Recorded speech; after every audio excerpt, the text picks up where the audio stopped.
Viewers out there would rather have mean tweets and cheap gas than what's going on in this country right now.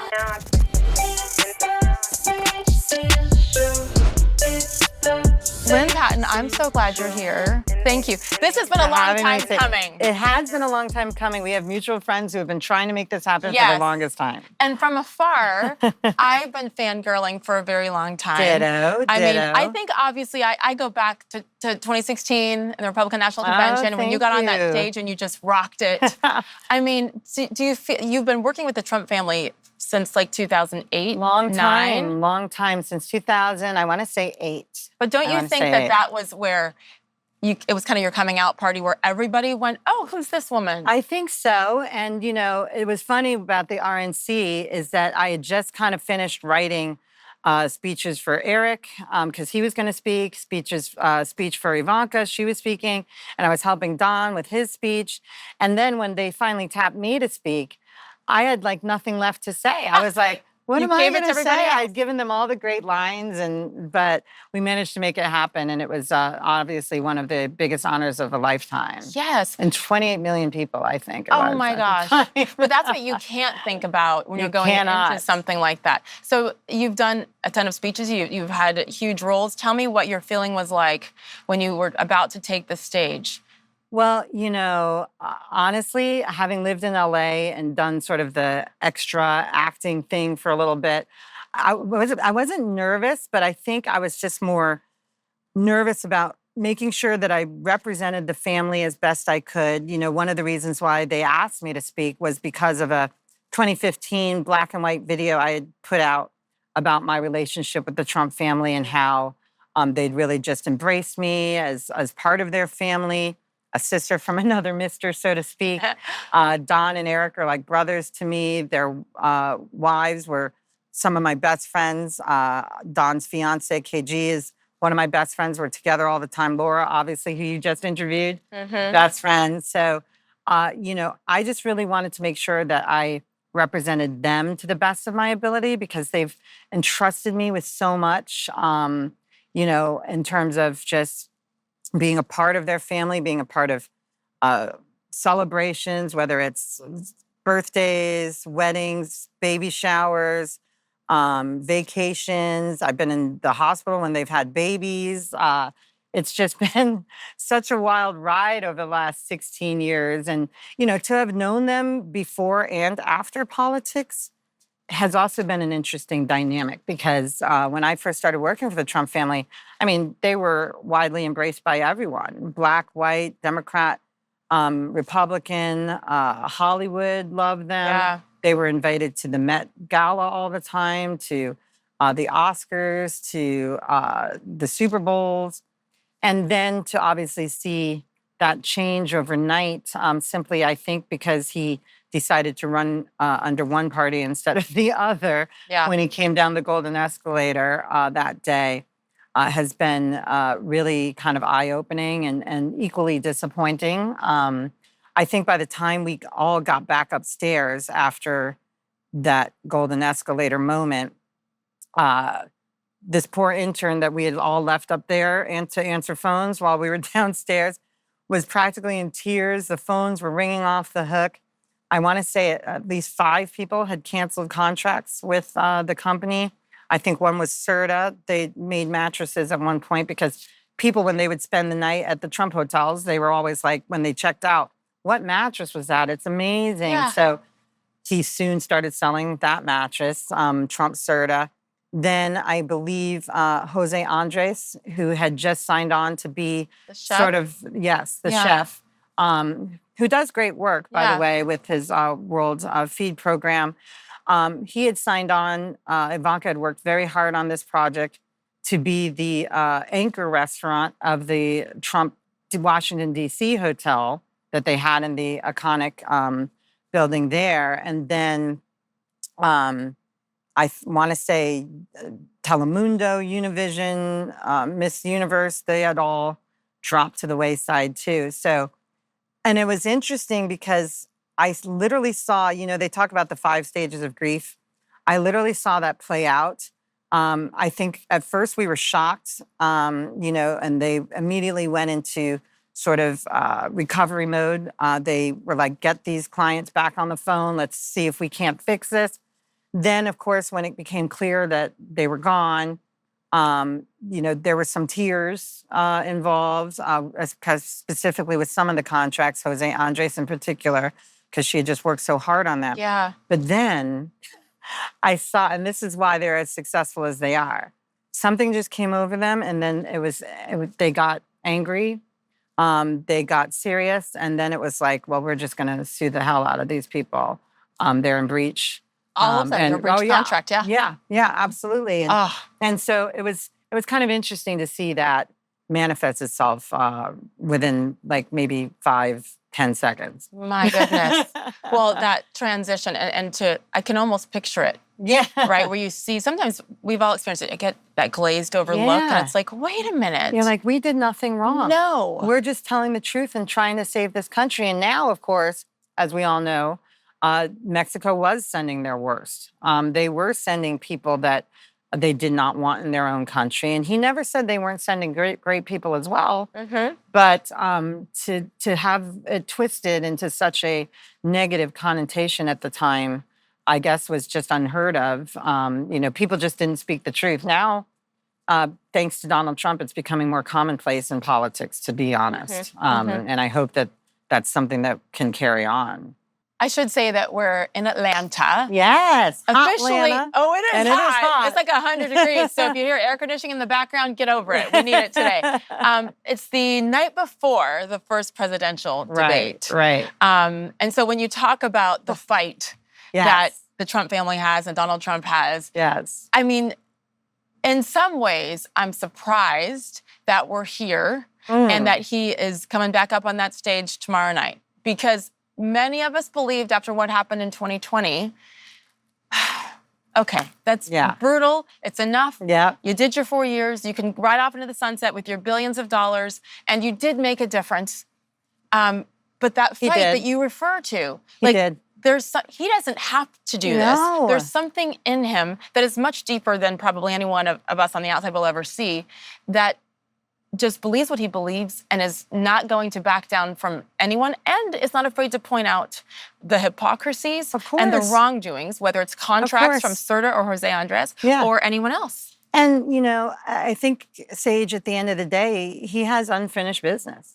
He has unfinished business. And when you feel that something has been erroneously stripped from you, and we don't even have to get into that, it makes it even more painful, I think, to move on, because of all the things that would not be happening to this country right now if you were still in office. I think it goes without saying that Russia would not have invaded Ukraine. I think it goes without saying that Israel probably would not have been attacked by Hamas on October 7th. And the reason why is because it didn't happen when Trump was in president. People say, how can you tell that this would not have happened if he were in office? And it's not even a hypothetical, because it didn't. Because he created peace through strength. He, foreign relations, he worked hard on establishing those. He made sure that he picked up the phone and called people. He famously tells the story that when he met President Obama during the transition and came to the White House for the first time, when they had that sort of summit and in front of the cameras and everything, one of the first questions he asked President Obama is, what is the most difficult challenge you think I'll be facing coming in as president of the United States? And Obama said, without question, it's going to be North Korea. Your relationship with Kim Jong-un is going to lead to World War III. And that gives me chills. I know. And you know what Trump said to him? He goes, well, have you called him? And he goes, well, he's a dictator. Why would I pick up the phone? Why would I call this man? He's a dictator. He's a horrible person. Like, why would I call? Because from a business perspective, even an adversary, the first thing you do is pick up the phone and call this person and try to see if there is some sort of common ground or some sort of meeting of the minds that you can reach, just to even kind of say, hey, we don't agree on a multitude of things, rightly so. But what we can agree on is none of us want World War III.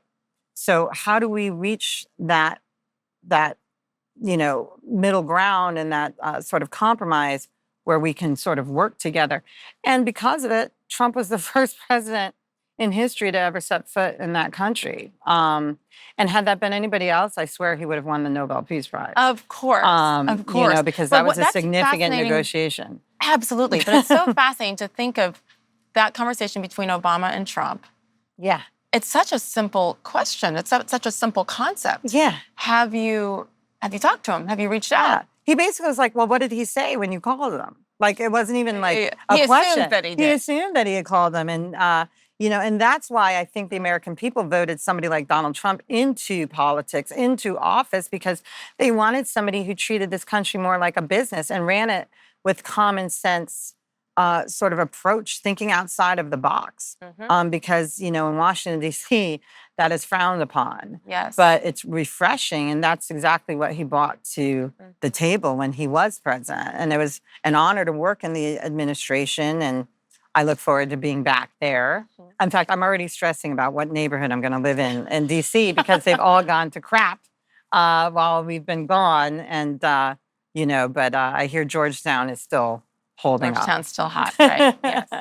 How about this, actually? Because I want to make sure everybody's clear. Your role today is what? I am senior advisor to the 45th president and the Trump 2024 campaign. Okay. What that entails, nobody's sure. No, I'm joking. Obviously, he confides in us a lot. There's a handful of us. We've got a great sort of senior team, and it's an honor to be a part of that.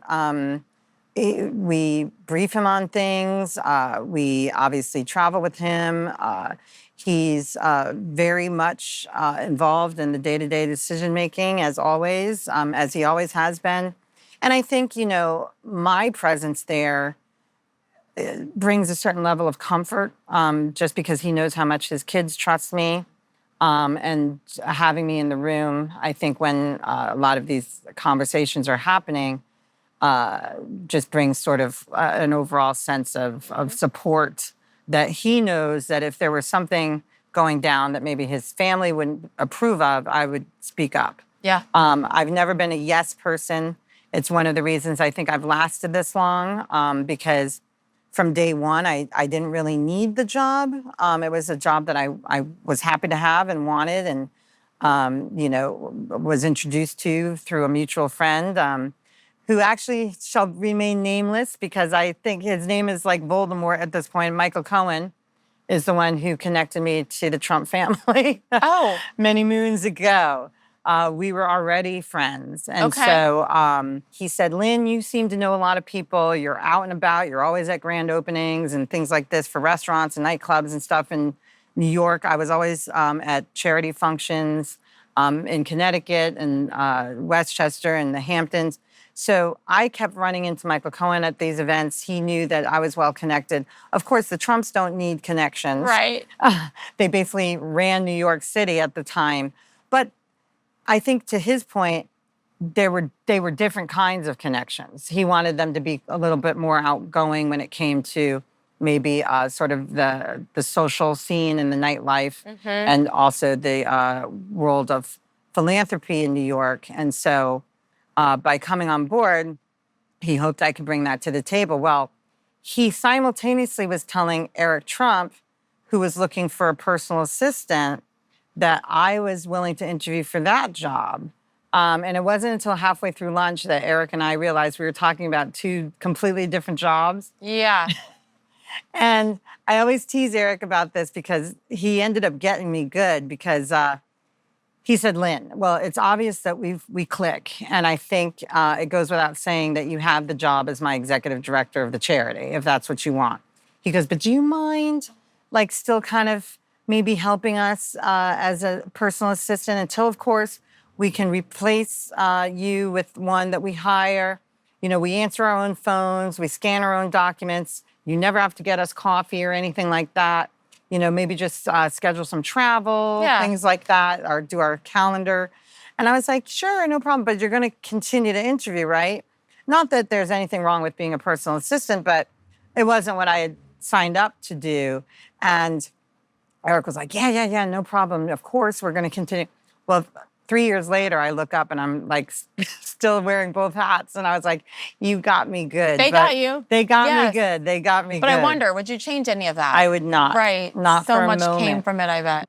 One thing that stands out that you've said, which there's a lot. I could go days with you, but I will not make you suffer to that level. Yeah. To be able to see the family before, during, after being in this political scene, right? Now, they've never fully left. No. But to see maybe the evolution, what have you seen the evolution since he lost in 2020 until today, when they have been out, but now certainly back in? Well, it's certainly, obviously, as a person who cares deeply about them as individuals, it's been heartbreaking to have this front row seat to basically the coordinated and relentless attacks and destruction of an empire that had done nothing but help and shape the skyline of New York City. Taken on a lot of city projects that had gone to the wayside, including the golf course in the Bronx, and of course, Woolman Rink that Trump famously restored ahead of schedule and under budget. These were things he did out of the goodness of his heart because he cared about this city. To see the city and the people in the city turn on him, and to see the state of the country and the city that I live in still, where you can't even walk down the sidewalk without getting punched in the face or assaulted. The subway station, it's heartbreaking, and it's heartbreaking to see the weaponization, of course, of the justice system over a bookkeeping entry that really was, quite frankly, a case that nobody wanted to touch with a 10-foot pole. Not even Alvin Bragg himself, when he first was sworn in, he said he wasn't going to bring the case. In fact, that led to the resignation of a couple of very progressive AGs at the time. But ultimately, I think the pressure of the Biden administration and such led to these 4 coordinated indictments against a man who left a very cushy lifestyle, a very successful lifestyle, because of his love for this country and because he didn't like what he was seeing happening under the last administration. And he certainly doesn't like what he's seeing happening under the current administration, with historic inflation, a porous southern border where migrants are coming into this country, 11 million and counting, taking over the resources and the neighborhoods of American-born citizens who are also struggling, some of whom have served this country and are being booted from homeless shelters, to replace them with folks that literally broke the law to come in here. And, it's funny because when people say, well, your boss hates my, immigrants and all this stuff, and he's racist.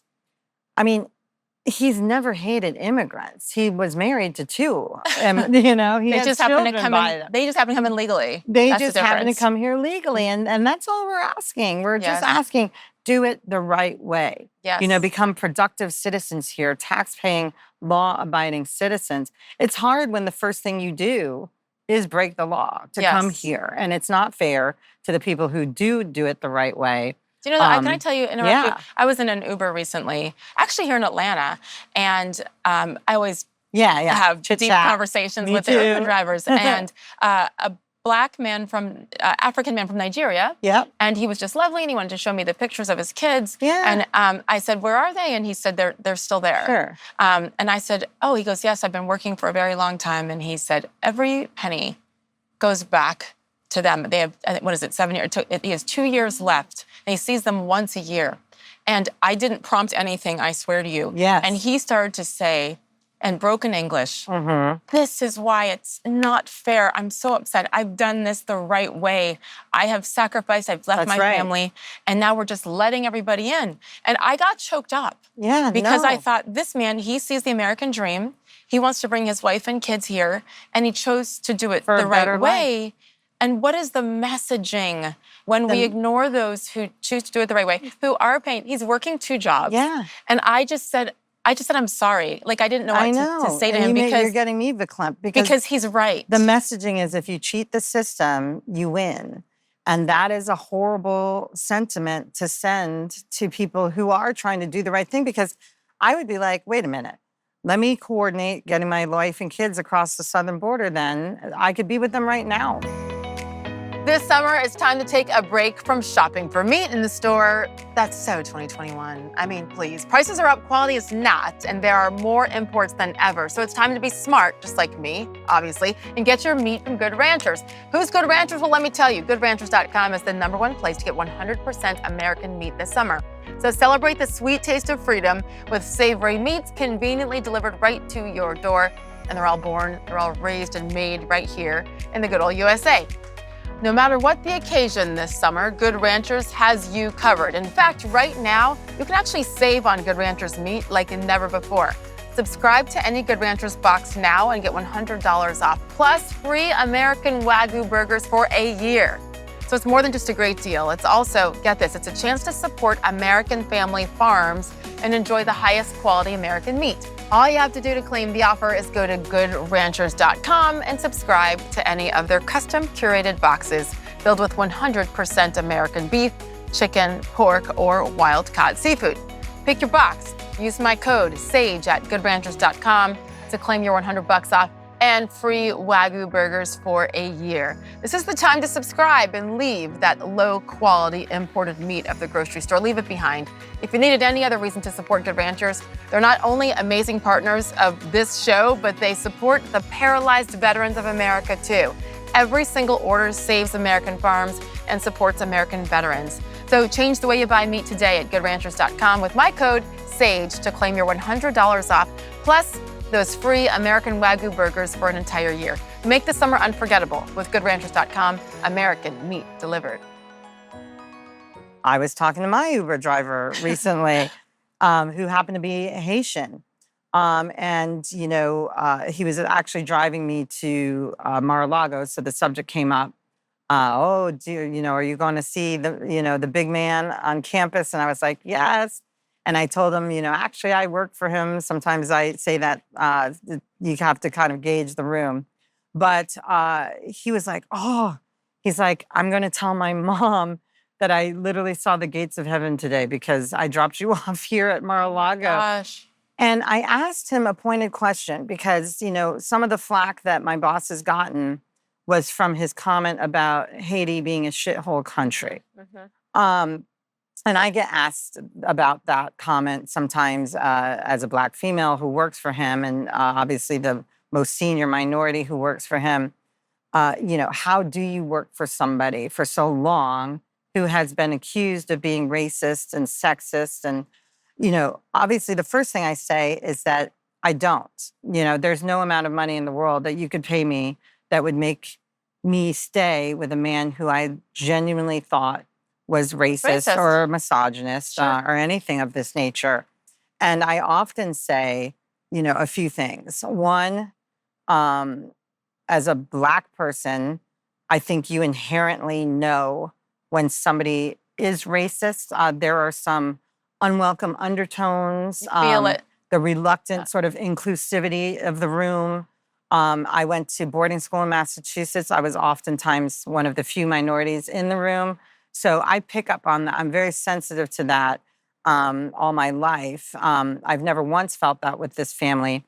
Another fact is that racist people raise racist children. Bigotry is taught. Babies aren't born with prejudice in their heart. And one of the things I said at the Republican National Convention speech is, Matthew 7:15 says you can judge a tree by the fruit it bears. And if you believe this statement in the Bible, then you believe in my boss, because he has raised 5 of the greatest kids I've ever had the privilege to know and the honor to call friends. You will never read about Don Jr. or Eric Trump, leaving their laptop at a repair shop and getting having video leaked of them smoking crack or getting a DUI or sleeping with hookers and or even shoplifting. In fact, you never read even in the media about any member of the Trump family talking down to like a waitress or a flight attendant or anything like this. which, some people out there might be guilty of on a bad day. I have never seen it. Wow. Never seen it. And a lot of your viewers might say, well, he didn't raise these kids. They were raised by a nanny. Well, I know their nanny. She was actually a personal assistant for their mother, Ivana, before her death. And she will be the first one to tell you, Dorothy, that no, I didn't raise them. They were very hands-on. Ivana was very hands-on. Mm-hmm. The president was very hands-on. They went to his office every day after school. They went to construction sites every day after school. He was very involved in making sure that they understood the family business. But what I always say to people who want to understand how I can stay with somebody who's accused of all these things is I genuinely believe that the president does not see black or white. And I know a lot of people are like, oh, he sees green, he sees money. He doesn't even see that. I think he silos things into success and failure. And whether that success manifests itself as a restaurant, a project, a policy, a person, a television show, it matters not to him. And whether that failure manifests itself as a shithole country, a neighborhood, all he's seeing and saying is the Haitian government has failed its people. Period. They are a corrupt system that has kept their constituents impoverished and uneducated. And, they're robbing them blind, and they can do better, and they should do better. And whether that country happens to be like 95% black, I don't think he's even paying attention to. Right. No different than when he sees an urban city that's gone to crap, like our beloved Manhattan. He would call that a shithole country. I mean, a shithole city at this point. San Francisco, it's all right. of It's success and failure. Yes. And that's how it manifests itself. And so, if anything, he's almost more colorblind than the average person because he's willing to state the facts without feeling guilty about maybe how it might be perceived. That's all that people want. That's all that I want. Don't sugarcoat it. That's right. I need to know the facts. And that's what the problem with the mainstream media right now as well. That's right. Because it's filtered. If you give me the facts, that's your job as a journalist. Right. That's our job, is to give the facts and then to shut up and let the people make their decision. And the fact of the matter is that Democrat policies have failed Democrat cities in urban communities for decades. And that is why we're seeing, obviously, the bail reform and criminal rise in crime that we're seeing in a lot of these cities today, the illegal immigration crisis that's plaguing these cities, the fact that the homelessness has just skyrocketed. Violent crime has skyrocketed, I think, 300% under Joe Biden in a lot of these cities. It's something that Trump doesn't see as a black or white issue. He just basically sees it as a success or failure issue. It's a problem. And you know what? I've had several interesting conversations with friends, liberal, Democrat, black friends. And my question is this. Yes. Tell me one thing in the last 3.5 years under Joe Biden, how has Black America been helped? How is it better? What do they say? They changed the subject. Yeah. And my point is, if we vote based on feelings and emotion, shame on us. Grow up. That's right. It's about the facts. And as we all look to how whoever's in charge can help ourselves and our family and our neighbors, that's right, we must look at those facts. And that's, to me, where I am colorblind, race blind, politically blind. I don't care. What are the numbers? What are the facts? And let me decide from there. But when no one can answer that question, and in particular, Black unemployment was at its lowest historically in over 50 years, right? Under Donald Trump. You don't have to like the man. Correct. How does it help our community? Correct. And I don't know why that's so hard. It isn't. And, it's interesting because my liberal friends, and I still have a lot of them, the ones who haven't unfriended me, at least on social media, but they can't say why they endorse Biden, but they can say why they hate Trump. And so at what point are you voting for someone as opposed to against another person? And I don't know anybody. Not policies, though, Lynne. No, I don't know anybody who can say why they're voting for Biden other than to say, I don't want to vote for Trump. And so when you say the policies that Trump was able to implement that benefited the actual Black community. Another thing is I sleep very well at night working for this man, knowing that no modern day president has best represented the antithesis of sort of white nationalist groups by becoming, a champion of the state of Israel, by becoming obviously one of the most successful presidents for Black and Latino communities, by obviously, like you said, lowest Black unemployment, lowest Latino unemployment, highest Black household income under Trump, highest Latino household income under Trump, permanent federal funding for HBCUs under no President other Trump. President has given what he did to HBCUs. No, the highest amount of funding for public housing under President Trump. Obviously, no-knock warrants, banning on federal chokeholds. These are things that he doesn't get enough credit for, declaring the KKK a federal terrorist group. I mean, these are things that the media doesn't talk about because they don't want people to know the truth. Investing $70 billion into 8,000 low-income census tracts. Obviously, releasing 15,000 nonviolent felons through the First Step Act. We look forward to implementing the Second Step Act, which is about job training and trade skills, housing assistance, rehab assistance for substance abuse. Those are those parts of the Second Step Act that's already drafted that we were looking forward to implement. That's exciting. Yeah, no, right? It is. Because once come. these folks are out, then what? How do they get jobs as a felon, with this on their record? And we need to be able to help them become productive members of society. You see unprecedented support among Black males for the president. We were at an event in South Carolina and the media tried to spin it, and so did the Biden administration by saying that Trump said, well, the Black male support is off the charts because I've been arrested and indicted and all this stuff. And that's not at all what he said. What he said is that I believe that this is a demographic who can relate to the two-tiered system of justice that they see me suffering under. And without question, if you go up to a Black man who plans to vote for Trump, that is one of the things he will say. Black women, 12% of Black women, that's double, who are going to support Trump as well. 22% of Black men who are committed to supporting Trump. That translates into hundreds of thousands of votes in every single state, some of which would have been enough to flip states in 2020. I think mathematically, Democrats are facing a huge problem.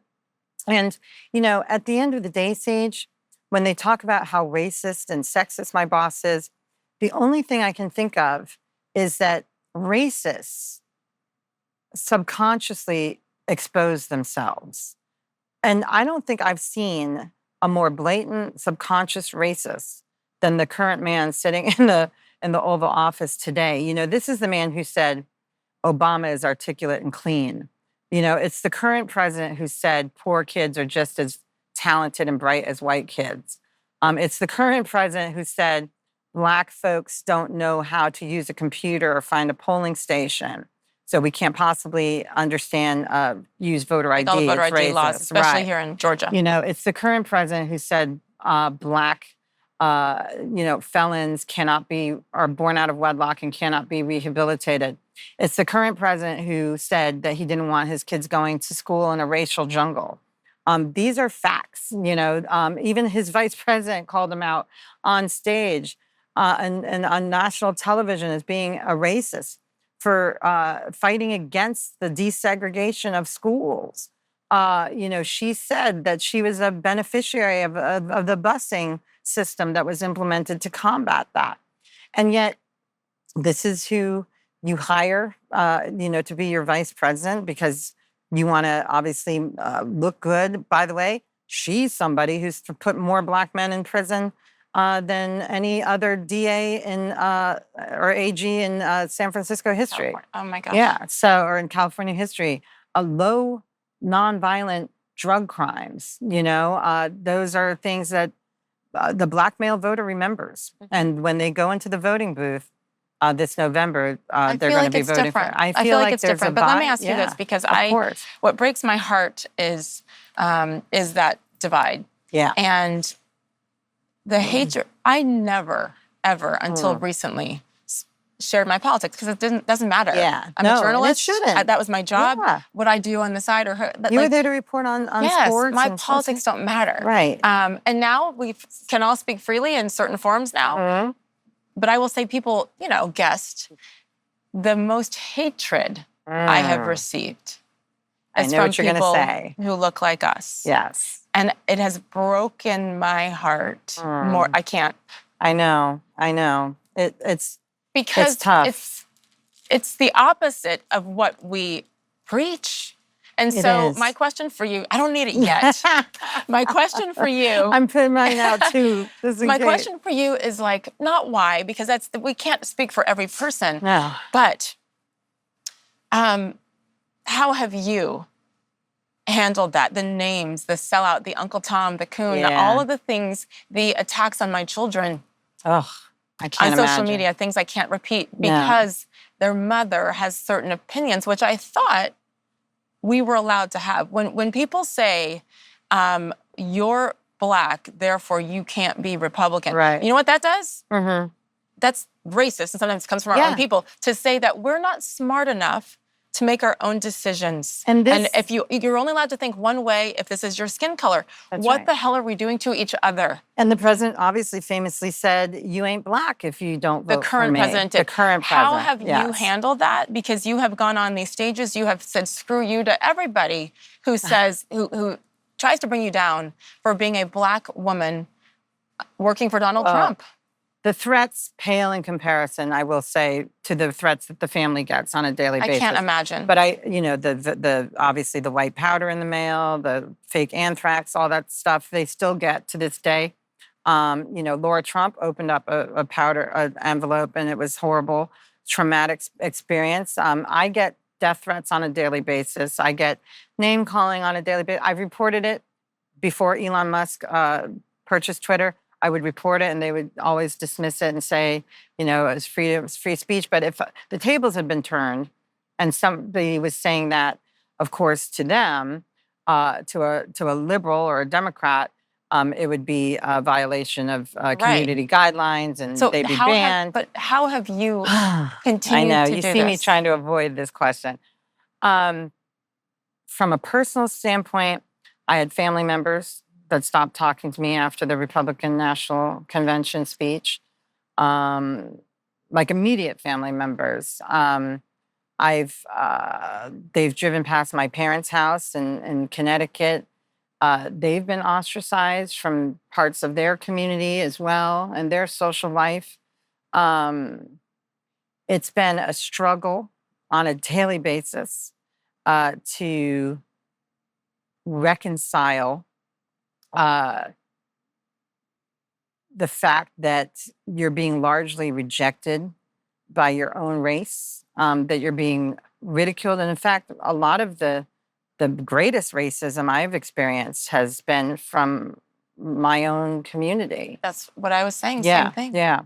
And part of that stems from, I think, like you said, the Uncle Tom, the house Negro, that kind of language. I almost have built a callus to it. You have to. Because when you open your inbox, I don't even read my DMs anymore. And I apologize to all the people out there who DM me because I don't see it. You can't. Yeah, you can't. And it will never stop me from supporting this family and working for this man. He's entrusted me with so much. We have a mission to finish that I'm very proud of. Do you ever respond? Do you ever respond to any? What did you say? What did you say to those? How about that? The family members who went like this to you because of this. Yeah. Did you have conversations with them? We did. It was my uncle in particular. My aunt. My parents are still Democrats. My dad grew up in Birmingham, Alabama during Jim Crow, experienced racism outright. So I know what that looks like. He tells me stories. To have them compare Donald Trump to the people of that period is just a complete insult. You know, I've reconciled, we've since made up and we communicate, but it brought a lot of strife and division to my family, my world. You build a callus to it, and it never becomes easy. You know, when I come home for dinner and special occasions, we just don't discuss it. We don't discuss it. It becomes one of those topics that we can't discuss at the dinner table. And that breaks my heart because it's a big part of my life. Yeah, that's true. It's everything. You know, it's like not talking about your job and your house, right. You know. And it's I think my parents are proud of me. I know they're proud of me. I hope they're proud of me.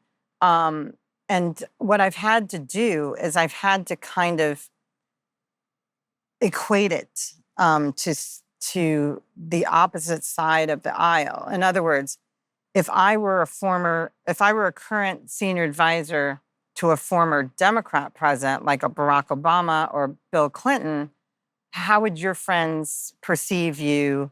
Would they invite you to that party again? Would they not? The answer is absolutely they would. If I was speaking as a keynote speaker at the DNC convention, would you be proud? Would you be, proud. You know? So when I make those comparisons, when I tell them, what if I were the highest ranking non-Senate confirmed housing official under the Obama administration, how would that have made you feel? That's when I think they start to recognize, hey, that's what my daughter has accomplished, and we are proud of her. And they also struggle because they know what the Trump family has done for me on a personal level, and they just don't like him as a president. And that's hard to embrace and reconcile because I take pride in the policies we roll out that the president has implemented that made this country safer, richer, and stronger and better, and more secure. For them not to recognize that is disappointing.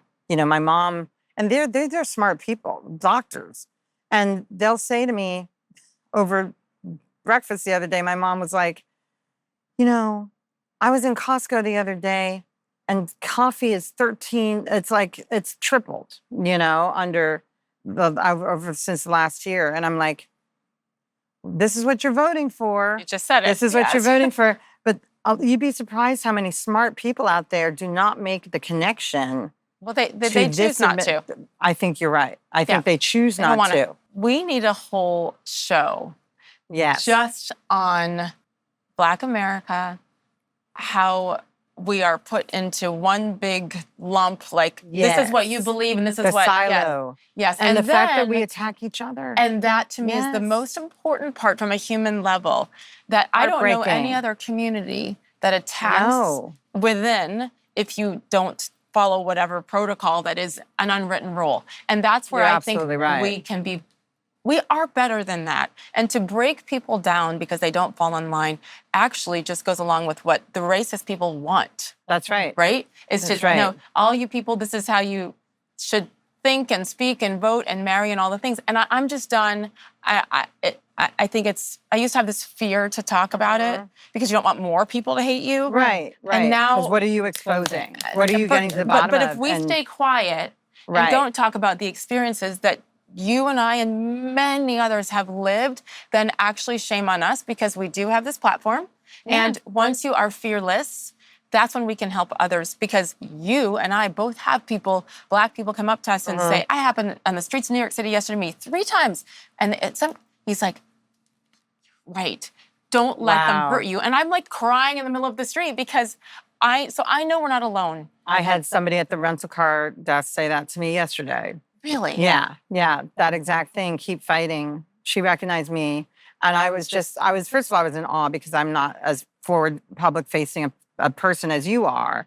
No, but you I used to always be. have been, and they Yeah, remember you because you are memorable, well, and your thank you, voice. Sage. And and again, I feel that there are people who feel we are more divided now as a country under this administration. Well, I mean, that's all. I don't know how to prove that, but it's a fact. No, and the polling proves it, and and you could feel it. You can feel it. You can't even. You used to be able to have cordial conversations about your differences and your differences of opinions. Now you're canceled. You can lose your job. You can be pushed out, ostracized by members of your own family. This is definitely something, Sage, that you need to do a deeper dive into, and It'd be an honor to be a part of that exploration because it's a subject that impacts so many of us. Yes. And maybe you get a round table of That's folks what I think. together. That's what I think we could do. But to me, I've said this for 10, 15 years at speeches, on college campuses, wherever it may be, churches, diversity of thought. Diversity of and thought. And it begins there. Because if we respect our opinions, then the other stuff is easy. And if we can't talk about it amongst ourselves first, then how can we ever expect anybody else to embrace us? But you cannot, preach diversity and tolerance and acceptance and love and inclusion for all. That's a little girl here can say she's a girl today, a boy tomorrow, a cat the next day. We're fine with that. But we're not fine with saying, "Oh, I'm a Republican, quiet." That's bullshit. And I'm done with that because I believe we're better. So here, see, I'm getting hot. Yes. We're going to continue this because I believe the only way to heal in this country is to have conversations. That's right. And to make others feel comfortable speaking up, even though it's scary. I get why it's scary. I get why it's scary. I've lived it. I will say it. this: I think that the illegal immigration crisis and I think the high inflation and the rising crime have made it such that you do see a lot more high-profile minorities being willing to come forward this cycle. 2020 was not the same. We had a lot of obviously there was Kanye and a few others. But if I told you the names that have contacted us behind the scenes who aren't ready to come forward yet. Come out of the closet, basically. Yes, come out of the closet. And there was one person in particular, when I told Laura, she was like, no. I just don't even believe it. My MAGA radar didn't even go off on that person. Sometimes you can tell that this celebrity or that person is secret MAGA. But this person, I think it would blow people's minds if they found out that okay, when we turn off these cameras, no, I'm not going to put you on the spot. But I think it speaks to just people can no longer afford, literally or figuratively, to be blind to things and to ignore. They can't. Now, wait, we could go on and on about that. You said the word trust earlier. Yes. The Trump family trusts you with everything. Yeah. Why? Well, it's interesting. When I was their personal assistant, particularly for the kids, I think it starts off like any other job. You might have, Lynne, which tie looks better with this suit combination, and you tell the truth. And then, then it becomes like which picture looks better, or, then which carpet looks better, which property should we buy. It starts to sort of elevate itself. I think I'm going to ask Laura to marry me. What do you think? And then it becomes more of I think I want to have another kid. I think we want to run for president. The questions and the issues start to improve. To the president. Right. From the tie to the presidency. I've always answered honestly, and I can't say that about everyone who's been around them on this journey. Which is why I think I've lasted as long as I have, is that I've never been a yes person. They know that I will always tell them the truth, good or bad. I tell them when they look like crap. I tell them when they look, when they've said the wrong thing. I tell them when I think they should pivot and revisit this. I've told them when I think that was a completely dumb thing to do or say. Or tweet. How do those conversations go? Can you give me one example? Because everyone says if people just showed up on Twitter, it'd be fine. It's not that simple, but what have you said? I always laugh about that because, if you think his family hasn't told him cut with the tweets and the means. But I can tell you right now that your viewers out there would rather have mean tweets and cheap gas than what's going on in this country right now. Absolutely. Wait, how does he receive it when you say, why did you do that? Stop.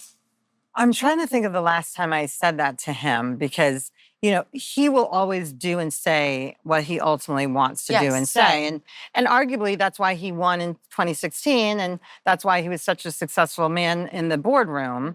And they made a whole television show about it. But there are things that as a president, I think just could be worded better. For example, I didn't like it when he would say to Black voters in the 2016 cycle, what have you got to lose? Because to me, it made it sound like we were down here, that we couldn't go any lower. If you were to say that now, I kind of have to agree with it. Like, what do you have to lose at this point? Because illegal migrants have taken over our communities. Crime has never been higher. But it's a time and place, is your point. It's a time and place. Yeah. Yes. And so I did tell him on the plane that I didn't like that phrasing. And, he promptly went out on stage and said it again. But, but I felt good knowing that he knew where I stood. But he also knew that he needed to take it to a next level and explain why he felt that way. And then he did. And he would say, the Democrat, policies have betrayed Black voters. They have taken advantage. They have failed to deliver on their promises. This is why.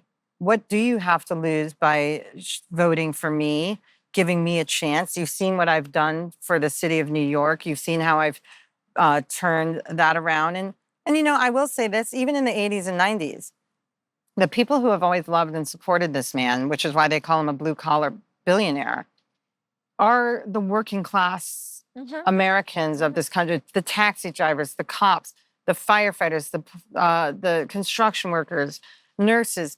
Those were the ones who, when he would walk down the sidewalk in the 80s, would scream out, "Yo, Trump!" And oh yeah, they're still doing it. So it's no surprise that do you those are the see folks how who comprise every time our I base. start going personal on her, she brings it back to him? Does anyone else in the room notice that? I guess it's because I love you for it because you're selfless, so self-connected. You're selfless, and that just But there's something in you that allows these people who can trust so few to trust you, and you have been open about what they've done for you on a personal level as well. Yeah, and I don't think I knew that you had addiction problems. Yeah.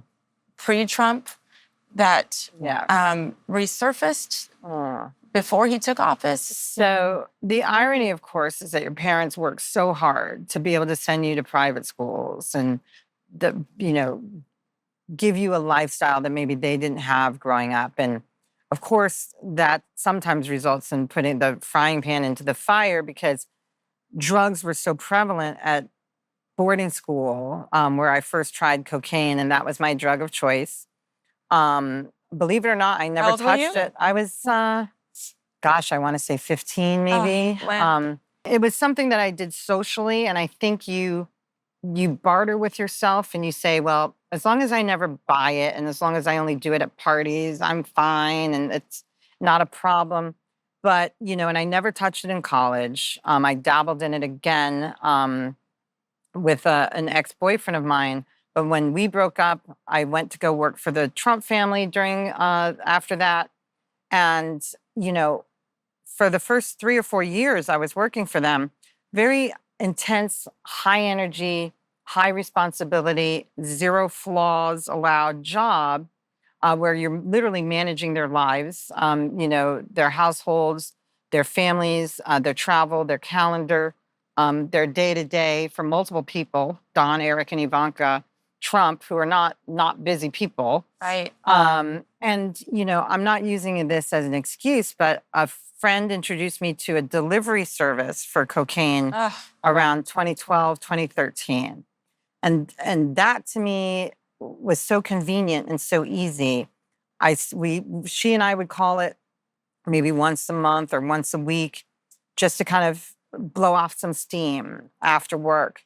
It was never an issue, I thought, until I started using almost on a daily basis. And I could say I made the mistake, but it's really a blessing. I did it in front of somebody who I worked with at the Trump organization. They promptly went back to the Trump family and told them that I was abusing cocaine.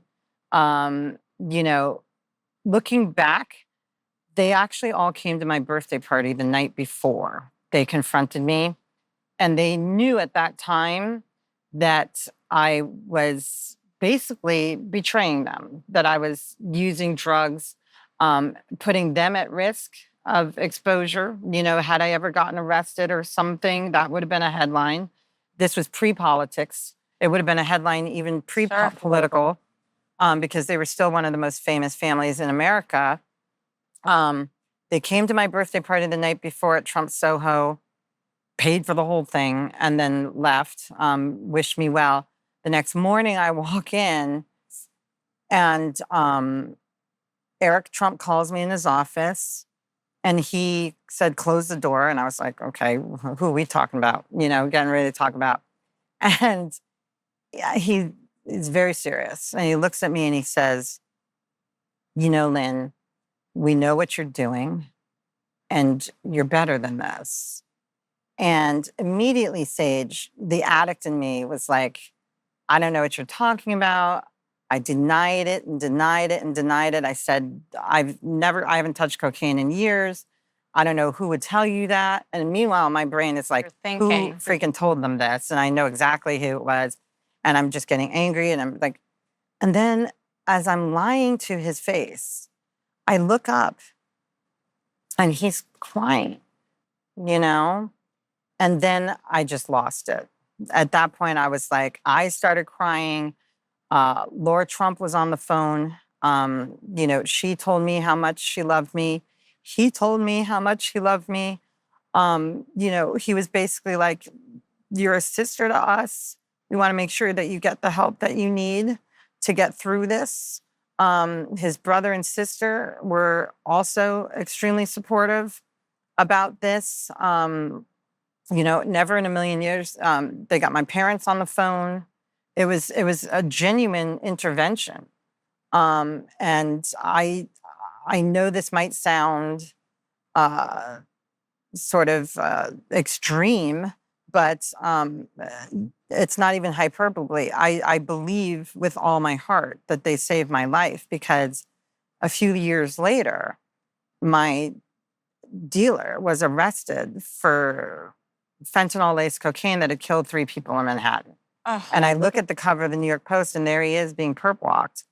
And I was just like, you know, woulda, coulda, shoulda. I mean, that could have and should have been me, if they had not intervened and told me that they were going to stand by me and that I was worth saving, and that I should recognize that I was worth saving myself.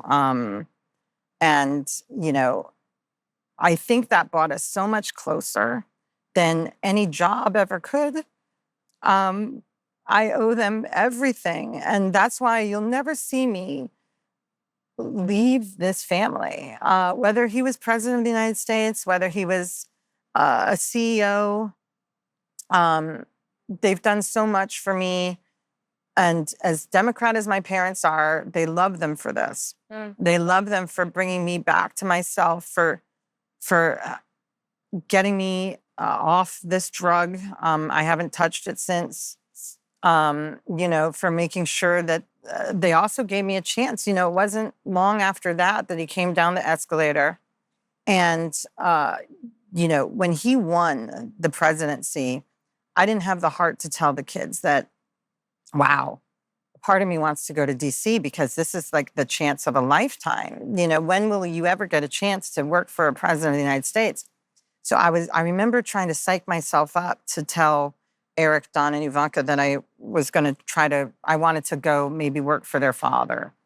And they famously went to the 21 Club to celebrate his victory. And I'll never forget waking up the next morning to a text from Eric Trump that said, "I wish you had just told me and been honest with me." And I was like, what's he talking about? Well, it turns out, I guess their dad had said that I was one of the people he wanted to take with him to DC. Um, and they thought I had approached him about wanting a job, and I never had. I didn't have the balls yet to do that. And so I was humbled and completely floored that the president on his own had decided that I was one of the folks that he wanted to take to DC with him. And so and you were able to explain that to Eric? Yeah, I finally was able to explain it to him that I genuinely didn't know what you were talking about. I would never have asked him to do that without talking to you first and being honest with you. And he's like, well, I'm proud, he's like, I would never stand in the way of you going to DC and doing that. So, more power to you. And obviously, working for his father directly, as I have since 2016, has also been the honor of a lifetime. And he, it's funny because the father's, President Trump is constantly like, so which one of my kids do you like the best? He's like, I think I know, but I'm not going to say. And, it's cute the way he's constantly checking in on me. Ever specifically talk to you about your cocaine addiction? He didn't have to. The president has made it very clear where he stands with, he doesn't even drink alcohol. He hates tattoos, he hates facial hair, and he hates alcohol. These three things he sees as products of bad decision-making. His brother died of alcoholism, so he understands that it's a disease. He has empathy for it. I think in his own way, he did confront me about it just by saying, he constantly is like, you're hanging in there, you're good. That's his way. That's his way of doing it. He's always making sure that I have everything I need. He's constantly asking me how, do my kids need anything? Is there anything going on? Are they good? They're good. Are you good? You're good. I feel like he checks in on me like family on a daily basis. So I'm so grateful. Sorry, that you I got have a little verklempt there for a minute, but kidding? I'm shocked I'm not crying. No, I think it's because the debate is tomorrow and I'm like laser focused and distracted. All business. No, I'm just so grateful that you're willing to talk about it and to share for the human sake. There's obviously millions of Americans who have gone through it or have loved ones who have in the past or currently are. And when we drop that taboo and that judgment to say, look at this woman who has stood on the biggest of stages alongside a former president, and he forgave you.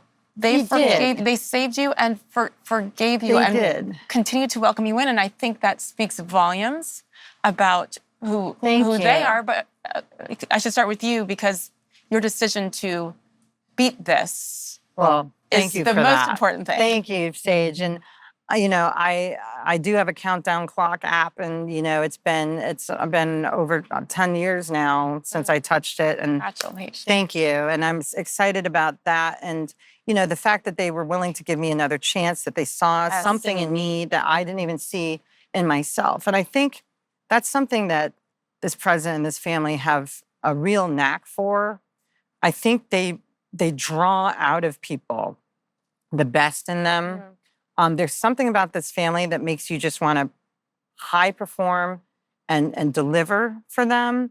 I don't know anybody who's worked for the Trump family less than maybe 5 or 10 years. I think that speaks to their character. It speaks to the loyalty of their loyalty, but also the loyalty of the folks who do work for them. And in most cases, it's 15, 20, 30 years that people have worked for them. So that speaks volumes. It does, it does. I mean, this is not a racist person. And what I said to Michael Cohen when he came out at the congressional hearing and said, Donald Trump is a racist, it does not take you 15 years to realize that your boss is racist, unless, of course, he isn't. And there's an alternative motive there.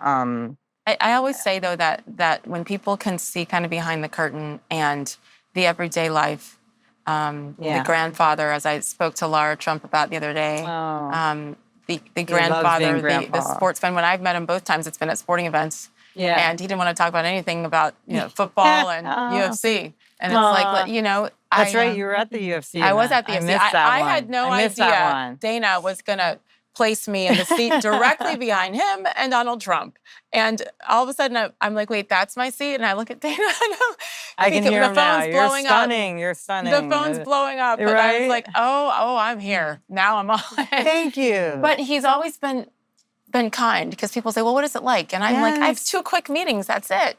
But these are good people. These are stand-up people. He's a stand-up guy. I think the key is that whether it's for America or for Lynne Patton, they don't have to do anything. And I think, feel free, you vote how you want, people. But let's appreciate the real commitment to others. That's a very good point. Everyone has. And you know what? You know what? I'm sure there's some goodness with the Biden family and the Obama family and Bush and Clinton. Yeah. Of course there is. I'm just saying there's been no other president more maligned than Donald Trump. And I think I wanted them to hear from you. Thank you. Because that's another level. Yeah. And I love that you are, and loyalty is everything. Well, it is. And I do say that as the daughter of a man born in Birmingham, Alabama, under, obviously Jim Crow and extreme real racism, there really is no amount of money that you could pay me to stay with this family under those circumstances. And, what keeps me here and what keeps me fighting is, who better than a Black female to explain to the average American that this is not the family that I know and that I love. This is not what they've demonstrated to me through action, not words. They mean it. And I'll never forget, quickly, I know we have to go, but Ben Carson, when I went to go become his senior advisor at HUD, I actually said to him on this, we were on a plane or a train or an automobile or something. And I said to him, you were among the first primary candidates to drop out and endorse Trump. Other candidates had dropped out, but they hadn't yet endorsed Trump. I said, what made you endorse this man so quickly? And he told a story that he's since given me permission to share that I didn't even know myself. And I said, wow, both of them, Carson and Trump, were both outsiders during the first primary race. Everybody else was in politics, all 17 candidates. They were the 2 that were outsiders from the private sector. Obviously, everybody knows who Ben Carson is, and everybody knew who Trump was. So they were kind of isolated and maligned backstage, even among the other politicians, because their families all knew each other. They all knew each other. They would mingle in the green room.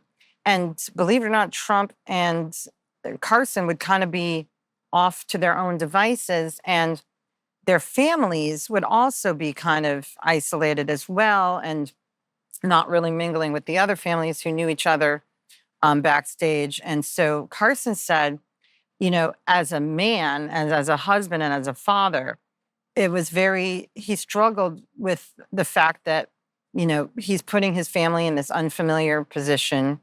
It was very stressful, intense scrutiny. And, here they are backstage and he's got to be on stage and he can't comfort them and make them feel better about the process.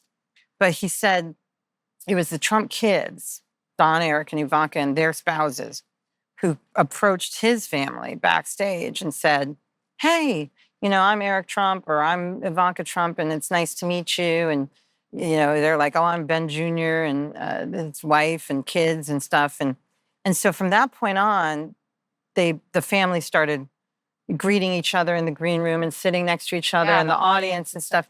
And, the Trump kids didn't do that because Carson's family was Black. They did it because it was the right thing to do. That simple act of just introducing yourself and making each other feel comfortable in this strange environment that none of them were accustomed to, Carson said, is when he realized that this man and this family were genuinely good people. and that he wanted to, in turn, support him and thank him for what he had done for his family. Mm-hmm. Just that little simple act of kindness really struck him, especially during a time of competition. And some of your viewers might famously remember when Trump himself refused to walk out on stage because they had skipped accidentally Carson's name in the call sheet. And so he was standing there wondering when to go out, and Trump refused. When they called his name, he said, "It's Carson first." So these are things you can't make up, right? And it's not something that you can rehearse or practice. It's instinctive, and that you either are a kind-hearted person or you're not, and they are kind-hearted people. Last question. You're heading off the debates tomorrow, and it is what, 5 months? About 4 months out? 5 months. I mean, by the time this airs, 4 months out from November 5th. Yeah. What do the next couple of months look like for you? How do you do everything you need to do but still take care of Lynne? Wow, Sage, that's a question and a half, because I'm not the only person on the team who's making sacrifices. We've all kind of moved our families, or we've moved from our families. I live in both New York and Florida, following him wherever he goes. And so my boyfriend of 16 years is with our dogs in New York. I'd be lying if I said that for whatever reason, this particular cycle has been more stressful on our relationship than the past. Even when I lived in DC, we survived. But for whatever reason, this has been a little more difficult. So there's that. But then, obviously it's intense. We're getting ready to really go through the gauntlet. We're going to be on the road nonstop. And I don't know how he does it.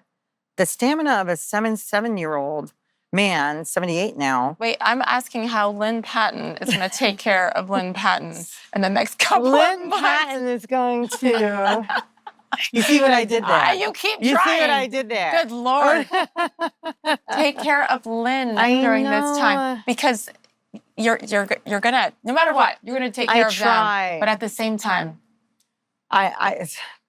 I can't even look at you right now because you're gonna make me cry. The mother in me, you're gonna make me cry. But I would say